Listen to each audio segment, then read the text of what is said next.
할렐루야. 이 아침에 오신 여러분을 환영하고 축복합니다. 우리 서로 인사하실까요? 반갑습니다. 잘 오셨습니다.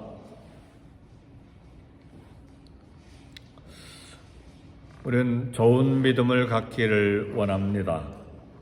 큰 믿음이 있고 또 깊은 믿음이 있고 또 반석같이 흔들리지 않는 믿음도 있고 또 정결한 믿음이 있고 또 두 마음 품지 않고 한 마음을 품는 믿음도 있고 또 정직한 믿음도 있고 여러 가지 믿음을 생각할 수 있는데 이 아침 이 새벽에는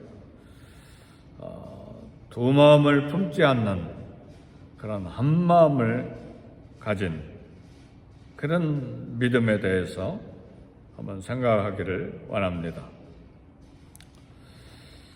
로마 제국이 멸망한 역사적인 여러 가지 이유들이 있는데 우선 외국 군대가 계속해서 로마를 공격함으로써 이제 로마가 멸망하기도 했지만 그러나 역사가들은 로마가 멸망한 이유 중에 하나를 로마 귀족들의 정신이 너무 쇠약해졌기 때문이다 그런 이야기를 합니다. 그 예 중에 하나로 로마는 목욕탕 문화가 아주 강했대요.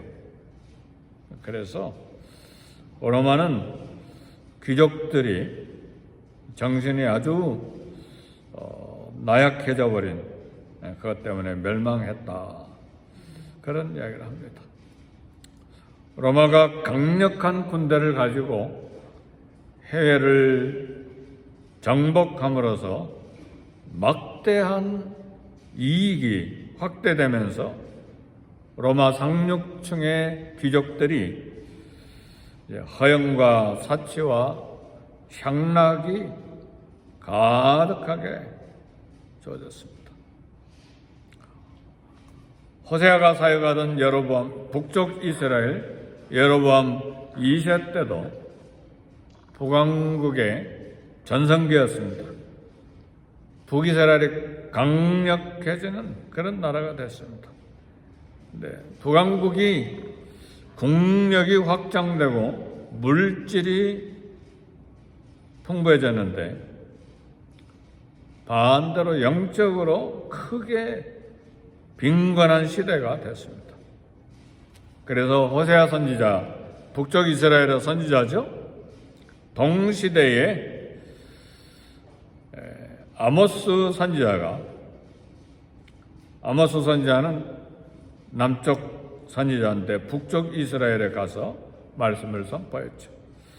이런 선지자들이 북이스라엘의 종교적인 도덕적인 부패함을 지적하면서 멸망할 것을 예언을 했습니다. 물질은 풍요해졌는데 영적으로 빈곤해진 것입니다. 차라리 물질은 빈약하지만 영적으로 부요하게 되는 그런 은혜가 있어야 되는데 반대로 물질은 부요한데 영적으로는 빈곤한 그런 북쪽 이스라엘이 됐습니다. 그 예언이 호세아 10장 1절에 이렇게 되어 있습니다. 이스라엘은 열매 맺는 무성한 포도나무라. 열매를 맺는 무성한 포도나무가 됐는데 어떻게 했는가? 그 열매가 많을수록 재단을 많게 하고 그 땅이 번영할수록 주상을 아름답게 했다 그랬습니다. 무슨 말씀입니까? 하나님의 축복으로 풍성한 수확을 했으면 하나님께 감사하고 더 큰 열심으로 하나님을 섬기고 경배했어야 했는데 이스라엘은 반대로 우상숭배 제단을 더 많이 쌓고 우상을 더 아름답게 만들었다는 말입니다. 이스라엘은 물질적인 풍요 속에서 육체의 욕망과 또 정욕을 마음껏 즐기기 위해서 우상을 더 많이 섬겼다는 말입니다. 갈라디아서 5장 17절은 말합니다. 육체의 소욕은 성령을 거스리고 성령의 소욕은 육체를 거스리나니 그랬습니다. 그러니까 육체의 욕심에 사로잡히면 그 마음 속에 하나님 두기를 싫어하고 우상 앞에 절하게 된다는 사실입니다. 그래서 우리 믿음 안에서 가치관과 인생관을 근본적으로 바꿔라 엎어서 전환해야 합니다. 이제 인생의 최우선순위가 먼저 하나님의 나라와 하나님의 뜻, 하나님의 의를 세워야 합니다. 이렇게 근본적으로 우리 가치관이 변화돼야 되고 인생관이 완전히 변화가 돼야 됩니다.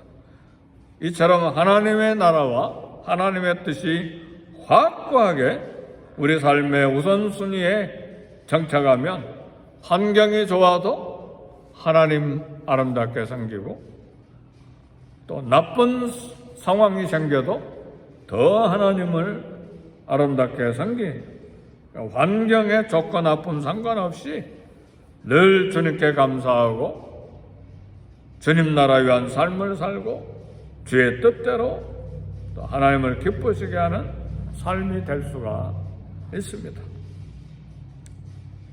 그런데 이스라엘은 두 마음을 품은 그런 나라가 됐습니다.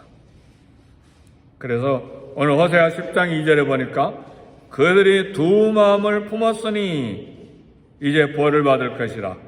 하나님이 그 제단을 깨뜨리시며 그 주상을 허시리라. 무성한 포도나무가 돼서 열매가 많아졌는데 어떻게 했습니까? 열매가 많을수록 제단을 많게 하고 그 땅이 번영할수록 주상을 아름답게 하는 두 마음을 품었다 그 말이죠. 네. 그래서 하나님께서 그 제단을 허시고 아름답게 한 그 우상을 깨뜨리시겠다 그런 말씀을 하신 것입니다. 이스라엘은 하나님을 사랑하는 척 하면서 우상을 섬기면서 경건한 척 했습니다. 이것이 호세아서 10장 2절에서 그들이 두 마음을 품었으니 그랬습니다. 두 마음을 품었다고 말씀하는 것입니다. 이중성을 하나님이 책망하신 것입니다. 두 마음을 품으면 모든 일에 정함이 없다. 성경은 그렇게 말합니다. 왜요? 정함이 없다는 말은 무슨 말입니까? 심지가 견고해야 되는데 바람 부는 대로 흔들리고 물결 치는 대로 흔들리고 조석 변개라고 말하죠.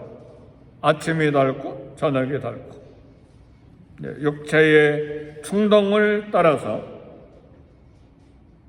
목전의 이익을 따라서 마음이 정한 것이 없이 움직임으로 살아간 거죠. 그러니까 두 마음을 품게 된 것입니다. 이 새벽에 오신 사랑하는 성도 여러분, 하나님 앞에 진실한 섬김과 헌신이 있는 평생의 삶이 되기를 주의 이름으로 축복합니다. 헌신이 무엇이라고 생각하십니까? 어느 목사님이 헌신을 정의하기를 누구도 흉내낼 수 없는 섬김이 헌신이라 그렇게 이야기했습니다. 특별한 주님께 대한 헌신의 사랑. 다윗이 그런 사람 중에 한 사람이었죠. 하나님 마음에 합한 사람. 참 저분은 누구도 흉내낼 수 없는 하나님께 대한 한마음으로 섬기는 사람이다. 이런 평가를 받는다면 얼마나 축복이겠습니까? 평생을 사는 동안에 하나님께 믿음의 눈을 고정하고 살아도 주를 위해 살고 죽어도 주를 위해 죽는 그런 사람의 믿음이 한마음을 품은 믿음의 사람입니다.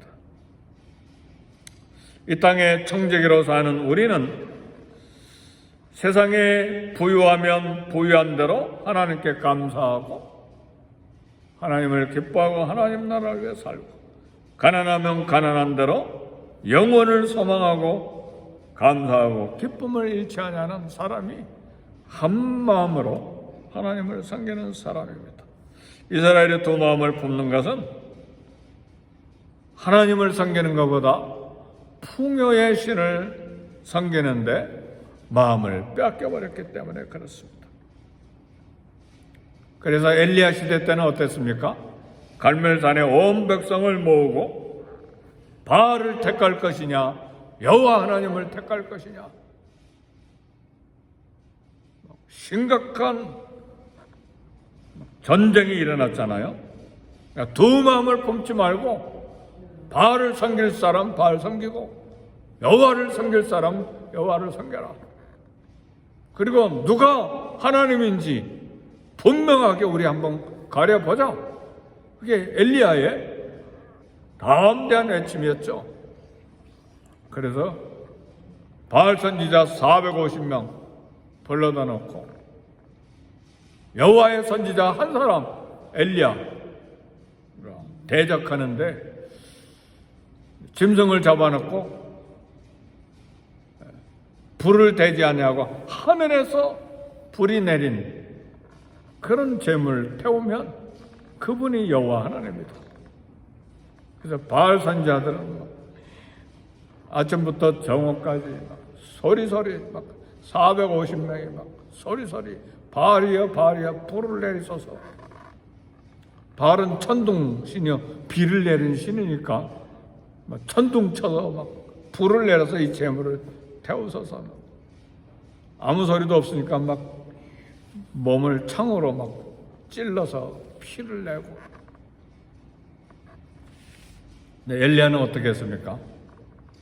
물을 계속해서 제단에다 몇 동이씩 붓잖아요.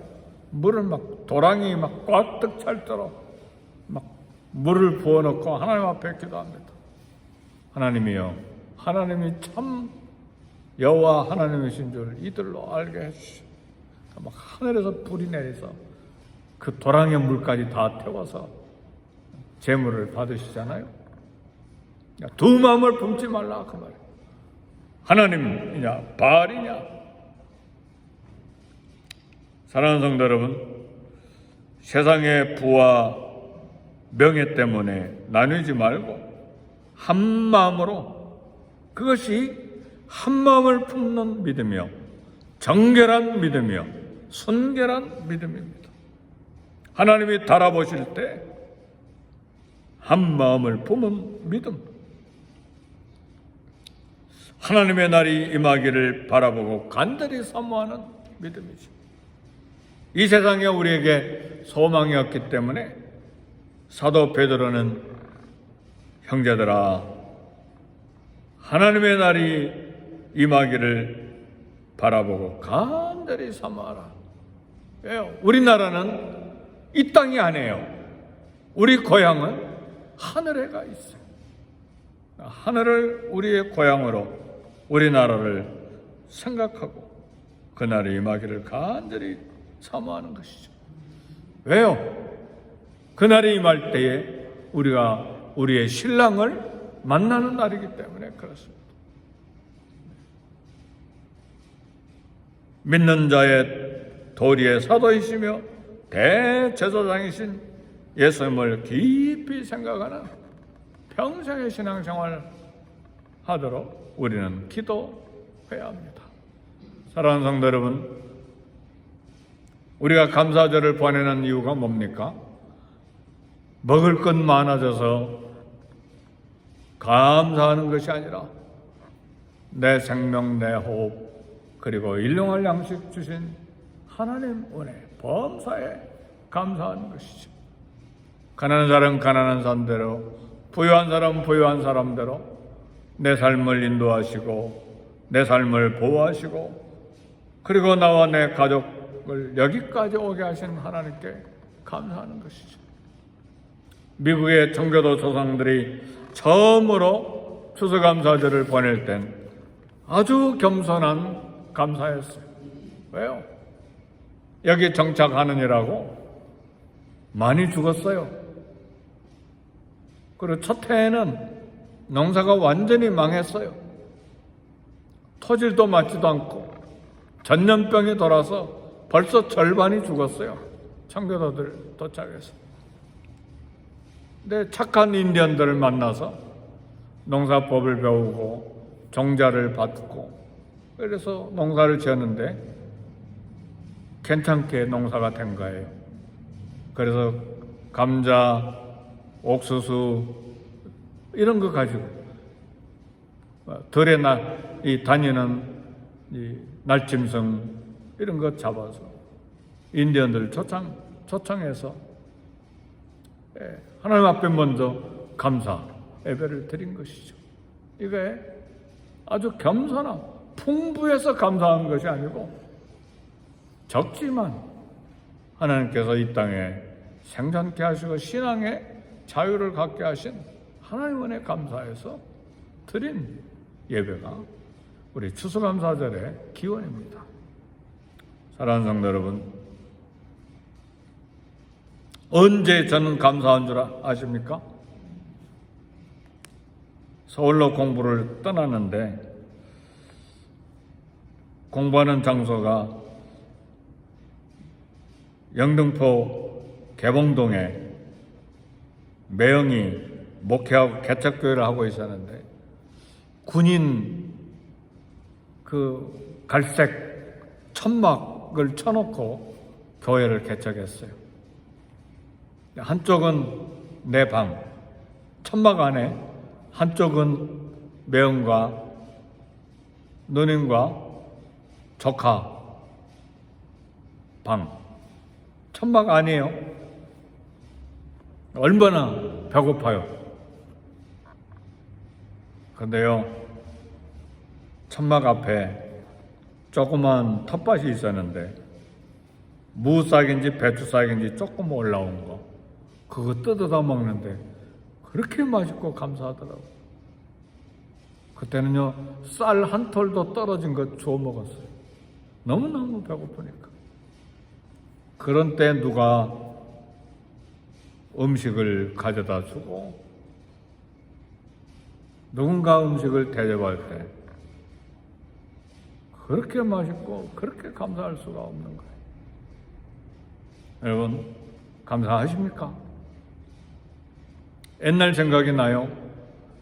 너무 가난한 전도사 시절에 1년 내내 가도 소고기 한 번 사 먹을 수가 없는데 추석이나 설날이 되면 집사님, 여집사님 혹은 권사님이 살고기도 아니고 양지머리 국 끓여 먹으라고 한 근 사다 주면 그게 그렇게 맛있었고 감사했어요. 지금은 스테이크를 잘라 먹어도 그렇게 감사하다는 생각 안 들잖아요. 우리 마음이 그만큼 감사를 잃어버린 거예요. 그죠? 사랑하는 성도 여러분, 가난하든지 부유하든지 어느 순간에든지 세계관과 인생관이 하나님 중심으로 하나님께 감사하는 삶으로 한마음으로 주님을 섬기는 그런 믿음을 가지고 살아야 합니다. 네. 그래서 살든지 살아도 주를 위해서 살고 죽어도 주를 위해서 죽고 누구도 흉내낼 수 없는 헌신으로 하나님을 사랑하고 그분을 위해서 살아가는 한마음을 품는 그런 믿음의 거룩한 하나님의 자녀들이 되기를 주의 이름으로 축복합니다. 우리 기도하겠습니다. 기도하실 때 주여 성령으로 충만해 주게 하시고 말씀으로 충만하게 해주시고 한 마음으로 하나님을 섬기는 하나님의 백성 되게 해 주옵소서. 평생에 살아가는 동안에 여호와 하나님 한 분만을 한 하나님으로 섬기고 사는 믿음의 사람 되게 해 주옵소서. 우리 다 같이 기도하겠습니다.